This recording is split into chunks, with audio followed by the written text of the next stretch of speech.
Hello and welcome back to Pushing Cardboard. I'm Grant Linneberg, and today we're taking a look at A Greater Victory by Steve Carey, published by Revolution Games. This is the latest installment in Herman Luttmann's Blind Sword series on the American Civil War. I've played the first two, Stonewall's Sword and Thunder in the Ozarks, and now I'm skipping to the end of the series. It's really interesting to see how the system has been changed and refined along the way, sometimes to fit the particular battle, but I think sometimes just to improve the experience of the game. Like many other series, Blind Swords has moved on from a simple rule book for each game to the common series rules plus exclusive rules model. This has the upside for veteran players of making all the changes from the basic system easily accessible, but it's still a drag to have two rule books, if you ask me.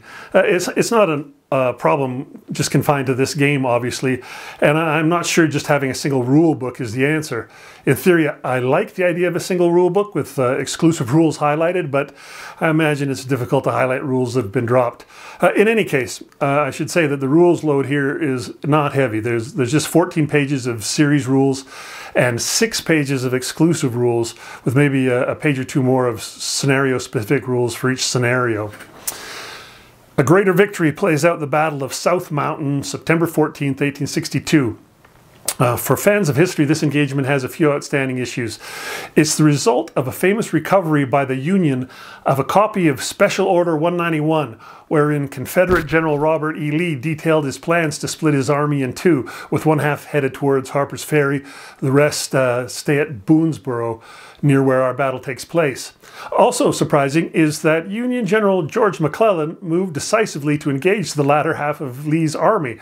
McClellan is well known for dragging his heels and demanding twice the amount of troops needed to get most jobs done, but here he acts fairly decisively and competently. But spoiler alert, after winning the battle, he does not follow up aggressively, leading to the fall of Harper's Ferry and Lincoln dismissing him. The actual engagement featured battles for 3 gaps in the mountainous terrain here, but in a Greater Victory we see 2 of these battles, as the third was more of a minor action, and it would have extended the map, I think, probably fairly further south if I have my geography right here. As with previous Blind Swords games, victory point locations are asymmetric, with different values depending on which side controls them. There's quite a few across the map, but the biggest ones are for these 2 main points, Fox's Gap and Turner's Gap. Turner's Gap's the big one, as it's the big main road between the mountains, and it grants the most victory points at the end of the game. Speaking of the map, this is the first map in this series not to be drawn by the late Rick Barber. Instead, we have Edmund Hudson making the map in a definite Barber style. I'm not sure if this map has been hand-drawn like I assumed Rick Barber maps were. It appears a little more like computer art to me, but that's not a bad thing. If you felt Rick Barber's maps were a bit busy or a bit loud, you're going to love the new style. It features a slightly more muted color palette and a less busy line style. I don't know how else to say that. I do miss Barber's hand lettering. Here, Hudson's replaced it with a script font. If it's not to be hand lettered, a less fussy typeface might have been a better choice. But you know, that's a small quibble. It's a one map game, but there's no lack of terrain. It's not called South Mountain for nothing. There are 11 elevation levels on this map, and given how steep the terrain is, several of the exclusive rules deal with the effects of this terrain. There's 4 types of slopes: gentle, regular, steep, and vertical. In regular Blind Swords games, crossing a regular slope doesn't add anything to the movement point cost, but here crossing even a gentle slope costs an extra movement point. Regular slopes cost more going up or down, and the same with even more for steep slopes, and vertical slopes are impassable. As well, the normal combat shift for firing over troops is not used in this game, as fire is so far over the heads of the intervening units as to make it not matter. I've explained the Blind Sword system before when talking about the first game, Stonewall's Sword, but for those who missed that, here's how it all works. The map scale is 150 yards across each hex. Each turn is 30 minutes real time. The units are regiments or battalions, and each unit is affiliated with a parent brigade. In turn, each of those brigades is usually affiliated with a parent division. The only counters that appear on the map, though, are the regiments and the brigades. The counters for the brigade commanders and division commanders are kept off-board, and they're only used as part of the chit pull activation system. Most units are two-step units with a step on each side, but there are a few single-step units as well that are just blank on the back. Cavalry units vary from game to game in the Blind Sword series. In this game, the front is the mounted side and the reverse is the dismounted side. So dismounted, they become basically single-step infantry. Along the bottom of the unit counters are two numbers. On the left is the unit strength, and on the right is the cohesion rating. The unit strength is used for both firing and close combat, whereas the cohesion rating is used in melee and when being attacked. There's also a small symbol denoting which weapon type the unit has, and that determines effectiveness at various ranges. Oh, and also at the top there's the name of the brigade the regiment belongs to.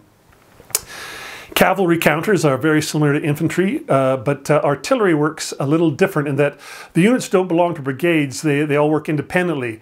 So they get an independent phase at the beginning of each turn, but more on that later. The only other thing to mention about the units is the stacking limits. You can stack up to 3 units in a hex with a maximum of 10 total strength points. The tricky part here is artillery strength points are calculated a little differently for stacking purposes than for firing purposes, but there's a little chart for that. It's no big deal. And cavalry may not stack with infantry or artillery at all. They can move through, but they just can't end their turn in the same hex as infantry or artillery. The other main counters in the game are the brigade leaders, division leaders, and the event chits. The brigade leader counters are only used to keep track of which brigades have been activated each turn. The division counters, along with the commander-in-chief counter, they all go into the chit pull cup along with the event chips. The mix of event chits and the leader chits that start the game are spelled out in the scenario setup for each of the 3 scenarios. There's 2 smaller scenarios and then the big main entire battle scenario. And then as you proceed along through the turns, more leaders and events may be added to the mix, or some leaders or events may be withdrawn. So here's how a turn works. First up, you have to stock the cup with the chits. Both players put their available leaders in the cup, as well as they each get to choose one event from their pile to put in the cup. That's their key event. Then they take the rest of their event chits, choose one randomly, and put it in the cup as well. This increases to 2 later in the game, but at the beginning of the game, you put in one that you choose and one random for each side. Then once the chit cup is stocked, it's the artillery phase.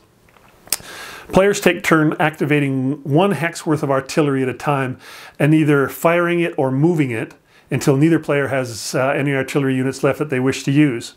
And then there's this new step from earlier iterations of the Blind Sword system. At the end of the artillery phase, each player can choose 1 hex with artillery in it to either rally or attempt to rebuild.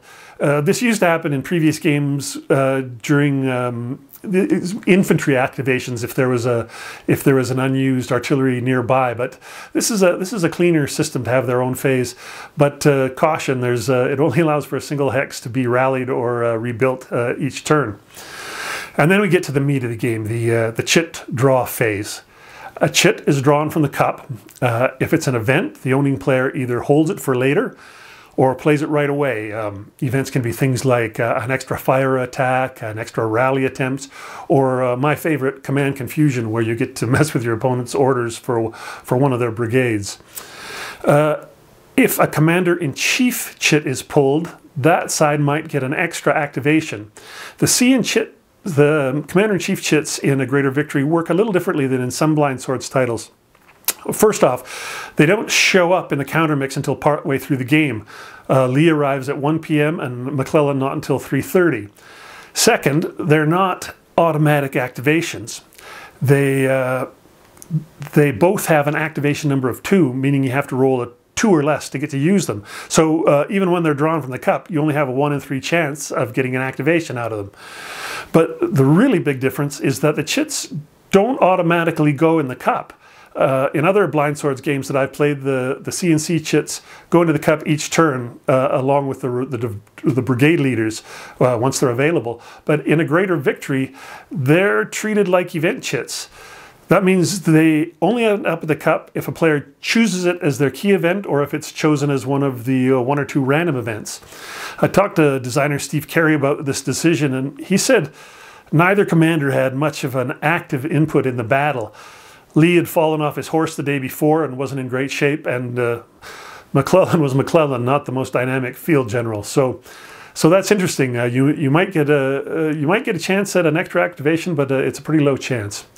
Oh, and then there are also, I should say, there's two generic event chits that also go in the cup each turn. There's the Fog of War chit, which means you roll for an event on the Fog of War table, and the more dangerous Fortunes of War chit. When this chit is drawn, the next chit drawn does not happen, no matter what. So you might lose the activation of an important brigade if this one comes out at the wrong time for you. Anyway, back to the sequence of play. If the chit pulled was a division commander or a commander-in-chief, then the owner rolls to see if they get a full activation or a limited activation. Like the commander-in-chief chits, each division commander chit has an activation rating on it, generally between 3 and 5, so you have to roll that number or less to get a full activation. If it's a limited activation, you can't do much. You choose one of the brigades of that division, and then you can only do fire attacks with those regiments. No movement, no rally, no close combat. Then you flip over that regimental commander's chit, and that regiment is done for the turn. But if it's a full activation, then you get your full range of options. The player then has to decide what sort of orders to give his brigade. You can choose from maneuver, attack, defend, or regroup. But the order you choose is the same for all regiments in the activated brigade. So the whole brigade maneuvers, the whole brigade defends, whatever. Each order allows a different amount of movement and a different amount of engagement and different recovery capabilities, if any. Maneuver obviously allows the most movement points, but you aren't allowed to fire at the enemy nor move adjacent to the enemy. Attack lets you move less, but you can both fire and engage in close combat. The defend and regroup orders are the only options that you shake off any bad morale effects or give you the chance to regain a lost step. That's a roll of the dice, but it's an important roll of the dice. Interestingly, the sequence for actions here is an activated brigade fire attacks first, followed by movement and then close combat, and then finally rally if there's any possible. So an activated regiment can fire on an enemy unit, then move adjacent if they're not already adjacent and declare close combat. Then the defender will get their defensive fire, and then melee is resolved. So it's an exciting sequence of play. Movement is pretty basic. Each of the orders gives the infantry units a different amount of movement points to spend depending on which orders you chose, and different terrain types cost different amounts of movement points. As I mentioned earlier, the map is all up and down with various degrees of slope, so off-road movement costs a lot of extra movement points in this game. The combat system uses the strength points of the firing unit. Range and weapon type play a role in determining if you use 100% of your strength points or maybe 50% for long range or even 25% for extremely long range. For most of the infantry units, being adjacent is your 100% firing. Even a 2 hex brings you down to 50%. The artillery has much longer ranges, 6 or 7 hexes for your 100% firepower. Anyway, once you've determined what your total strength points column is, then there might be column shifts for the target terrain or the weapon type, things like that. You might shift left or right on the combat results table. But once a final attack column is determined, you roll 2d6 of different colors. But rather than a range of 2 to 12, you don't sum the dice. You read them as digits with first the colored dice and then the white die, and that'll give you a range from 11 to 66. You take that number and consult the combat results table to see if you've had any effect. The CRT is ingenious here, as one roll gives you a range of effects on each column. That range corresponds to the possible cohesion rating of the target. Lower cohesion ratings get hit more often and get hit harder. Having determined how hard of a hit you generated, if any, green, yellow, or red, you roll again on the cohesion test chart. The colored die will give you a depletion result. Your target may lose a step. And the white die will give you a skedaddle result, where the defender may retreat 1 or 2 hexes. And then if the defender retreats, you'll have the option to advance after combat. If the unit is if the defending unit is facing losing its last step, rather than lose that last step, they make a roll versus their cohesion number. If they succeed, they don't lose that last step, but if they fail, they end up off board on the broken track with a chance to return later on. After surviving any defensive fire, if they don't retreat and they survive defensive fire from the defender, close combat is engaged, and it works almost exactly the same as the as firing combat, but the defenders are all different. As I said, first the defender gets to fire before you engage, and then you attack with whatever strength you have left. But critically, the column shifts are much different for close combat than for firing. It's just a different set of dice roll modifiers or column shifts. You get shifts for having substantially more strength points than the target, or for having higher cohesion, but you lose shifts when attacking upslope, for example. And then finally, with close combat, there's always a second roll on the cohesion test charts, even if you got no result on your attack. So if you got an effect, there's going to be an effect on the defender, but if you got no effect, you're going to roll on a special white cohesion table, and there you're as likely to lose a step or retreat as the defender is. I really like this combat system, and I like the dice as a digit system. It gives the designers a non-bell curve table, but with many more result possibilities than a 1 to 6 or a 1 to 10 table even. And it's really interesting that the same CRT is able to be used for both fire combat and close combat. Just the dice roll modifiers are different. Really. It feels efficient. When units are hit, they may lose a step, or they may just take a morale hit, which degrades their capability slightly. They become shaken. After the fire and movement steps on an activation, there's a rally step where if you've chosen a defend or a rebuild activation, you'll be able to remove some of those morale hits or try to rebuild lost steps on one unit. Once you've gone through all these steps for all the units in the active brigade, that brigade marker is flipped to its used side and another chit is drawn, and then so on until all the chits have been pulled from the cup. At the end of the turn, there may be a few victory point determinations depending on the turn, and then all the brigade counters are flipped back up and the units on the broken track are moved one space forward until they're all in the available box where they may be rebuilt. You move the turn marker forward and you check for any reinforcements and place them, and then refill the chit cup for the next turn. And so it goes back and forth until time runs out. Victory in a greater victory is awarded both for losses inflicted. Every unit in the eliminated box or anywhere on the broken track at the end of the game counts against you, as well as certain VP locations. The victory point hexes have various values, usually just 1 or 2 points, but they aren't all symmetrical. That is, some give 1 point for one side and none for the other. And then there's also a few that give one side or the other points for control partway through the game. For example, there's points for holding Fox's Gap at 10:30 a.m. and this incentivizes the Confederate units to hold it at least till then if they can. They're very likely going to lose it over the course of the game, but if they can hold it at least till 10:30, they're going to get a few victory points out of it. And this victory condition means they shouldn't abandon it immediately and pile everybody over onto Turner's Gap. Oh, of course, Turner's Gap is worth a big 10 victory points to whoever controls it at the end. It's possible, I think, that the Confederates could lose Turner's Gap and still win, but it's probably pretty unlikely. It's more possible they could hold it but still lose the game because the North scored more casualty victory points and picked up a bunch of the other small victory point locations. So it's really a matter of trying to be everywhere all at once in this game. Oh, I almost forgot. There's a killer event chit that enters the game about a third of the way through and then leaves it about 2/3 of the way through. It's called Indecision. Like many battles, South Mountain was a confused thing, especially given the mountainous terrain and the lack of line of sight for the commanders. So to reflect that, when this indecision chit is drawn in a turn, after it's drawn each turn, it reduces all the activation numbers for commanders by 2 for the rest of that turn. So after it's drawn each turn, there's going to be many more limited activations, and fewer full activations, but you never know when it's going to come out. So turns when it's still in the cup, you want to get your most important activations done as soon as possible to avoid the possible indecision. And also, for a similar stretch of turns in the middle of the game, the artillery must rest.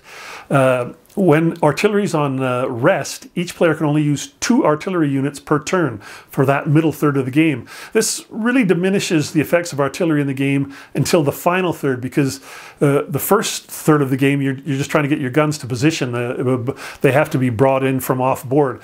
In the middle third, they don't do much. Then the final third, you'll finally get a fair bit of use out of them, depending on if you've sighted them well. Another new twist to me in this series is that for each of the 3 scenarios, they've all got their own fog of war chart. It's a small thing, but the 2 smaller scenarios have fog of war events that aren't in the full scenario. I think this allows the designer to put a little more flavor-specific events into those specific scenarios. I think it's a really good idea. I hope to see it more. But of course, the full event, the full scenario is the main event here.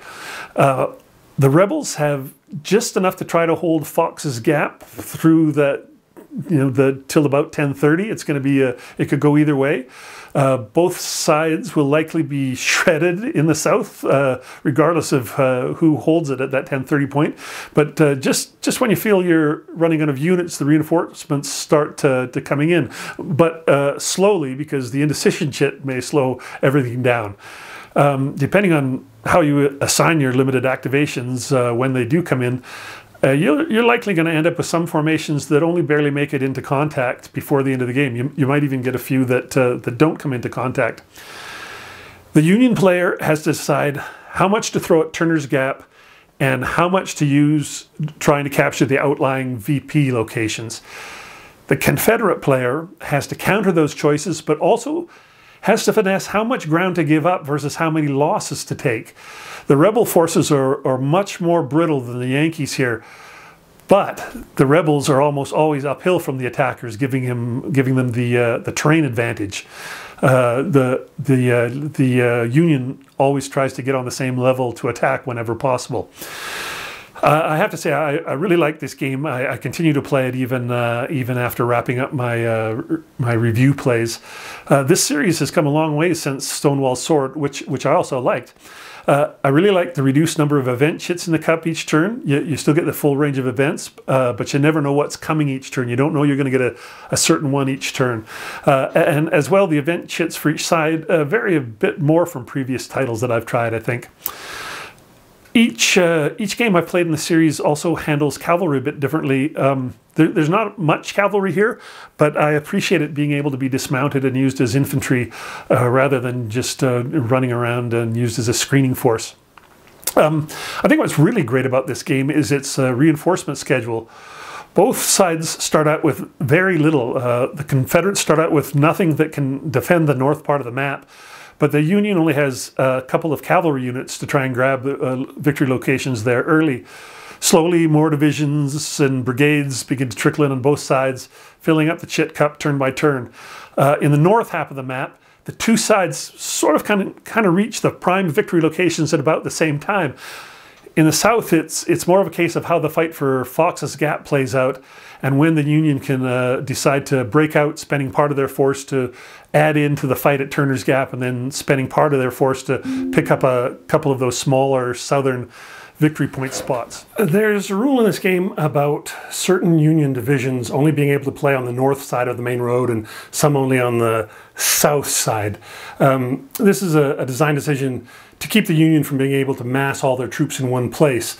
Basically, the Union has 3 divisions that have to stay to the south side of the main road and 3 that have to stay on the north side of the main road. The Confederate, their divisions can go to either side of the road, but once they pick a side, they have to stay on that side. Anyway, when I was first reading the rules, this rubbed me the wrong way. I don't know, it's a little bit designed for effect or something, but I have to say in practice it works really great. It forces the initial fight at Fox's Gap and then later makes it a sprint for the small fights across some of those outlying victory point locations. But crucially, all units can stray 2 hexes either side of that main road, north or south, it doesn't matter. So the fact that the Turner's Gap victory point hex is right on that road, that means you really don't have to worry about it for the main fight at Turner's Gap. I think Steve Carey's done a really good job here. For example, the research and decisions on unit strength are very deep. You'll notice that the strengths vary widely, both unit strength and cohesion ratings. Apparently there was a real problem with stragglers after the Battle of Second Manassas, which happened just before South Mountain. Especially on the Confederate side, many units were under strength due to stragglers and missing men that would eventually turn before Antietam, which was looming just after this battle. So you'll see there's a lot of one-step units or units with lower strength or cohesion ratings. I would be interested in seeing a version of this game where the reinforcement schedule was a little more random, maybe a bit more like Guns of Gettysburg, if anybody knows that game. But that's not even a quibble, that's just a sort of a optional rule idea. And because I have to say, why tinker with something that feels so balanced? In my 3 plays of the full scenario, the winning victory point count was always within 5 points of the loser. That might, of course, just be the way I played, but it feels pretty tight to me. I can certainly envision a play where one side or the other might throw in the towel early, but then that never happened to me. So I definitely recommend this game. The components are what you would expect from Revolution. Good 5/8" counters by Charlie Kibler, and a paper map in a new Rick Barberesque style by Edmund Hudson. And there's been an upgrade in the rule books. While the series rules are still in black and white, the exclusive rules are in full color on glossy paper. That was new to me. There's even an illustrated example of fire combat. I'm sure more examples of play would be welcome from Revolution Games. Oh, and I have to say, a great box design by Mark Mahaffey. Really good, really lovely box design here. Check out A Greater Victory. The boxed edition is $85, or if you want to save a few bucks, the Ziploc version is only $70. I bought a bunch of their games in Ziplocs, and I'm very happy with how they arrived in the mail. Yeah, I was happy to save the money, so I recommend it heartily. Thanks for checking out this review. My Pushing Cardboard wargaming content can be found in many forms. On YouTube, of course, but also as a podcast available through iTunes or Spotify or your favorite podcast app, or on the web at pushingcardboard.com. You can contact me there or at Cardboard Pusher on Mastodon or Twitter. Thanks again for checking it out. We'll catch you next time.